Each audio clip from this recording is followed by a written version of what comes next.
এক হাতী আৰু এক ফেঁচাৰ কথা। এক নদীৰ কাষত এক ফেঁচাই এজোপা গছৰ খুৰাঙত বাঁহ লৈ আছিল। সেই গছৰ তলেদি গজেন্দ্ৰ নামৰ এক হাতীয়ে সদায় পানী খাবলৈ অহা যোৱা কৰিছিল। দৈবাত এদিন ফেঁচাই বাঁহ লোৱা গছজোপা পানীত হালি পৰিল।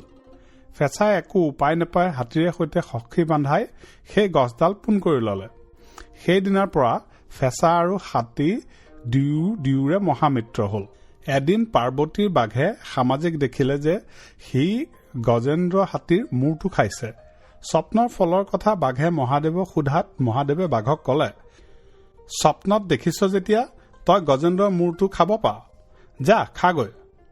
বাঘে মহাদেৱৰ কথা শুনি সেই নদীৰ কাষলৈ গৈ হাতীলৈ ৰৈ আছে।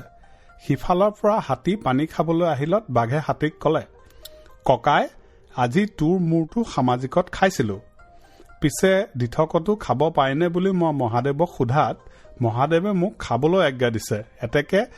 এতিয়া তোক মই খাওঁ, তই কি কৰ কৰি ল বেগতে। বাঘৰ কথা শুনি হাতীৰ মহা ভয় হল আৰু সি একো নামাতি ৰৈ থাকিল। ফেঁচাই সখীয়েকৰ ভয় দেখি বাঘক কলে, বাৰু মহাদেৱে যদি তোমাক খাবলৈ দিছে খাবা, কোনো কথা নাই, কিন্তু কথাটো সঁচানে মিছা আমি এবাৰ মহাদেৱক সুধি লওঁ। এতেকে ব'লা আমি তিনিও মহাদেৱৰ ওচৰলৈ যাওঁ। বাঘ ফেঁচাৰ কথাত সন্মত হলত তিনিও মহাদেৱৰ ওচৰলৈ বুলি বাট বুলিবলৈ ধৰিলে। কিন্তু ফেঁচাই সিহঁতক পাছ পেলাই আগেয়ে গৈ মহাদেৱৰ আগত পৰি টোপনিৰ ভাও জুৰি তাৰ মূৰটো নোচোৱাবলৈ ধৰিলে। মহাদেৱে ফেঁচাৰ কি হৈছে বুলি সোধাত ফেঁচাই চকমক খাই সাৰ পোৱা যেন দেখুৱাই কলে, প্ৰভু, মই এতিয়াই স্বপ্নত পাৰ্বতীক বিয়া কৰাইছিলো, পাছে দিঠকতো বিয়া কৰাবলৈ পাম নে নাপাম?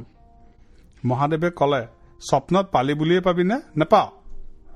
ফেঁচাই কলে, কিয়? তেনেহলে বাঘেনো কেনেকৈ স্বপ্নত গজেন্দ্ৰক খোৱা দেখি দিঠকত খাবলৈ পালে? মহাদেৱে কলে, বাঘেও গজেন্দ্ৰক খাব নোৱাৰে। এনেতে হাতী আৰু বাঘ আহি ওলালহি।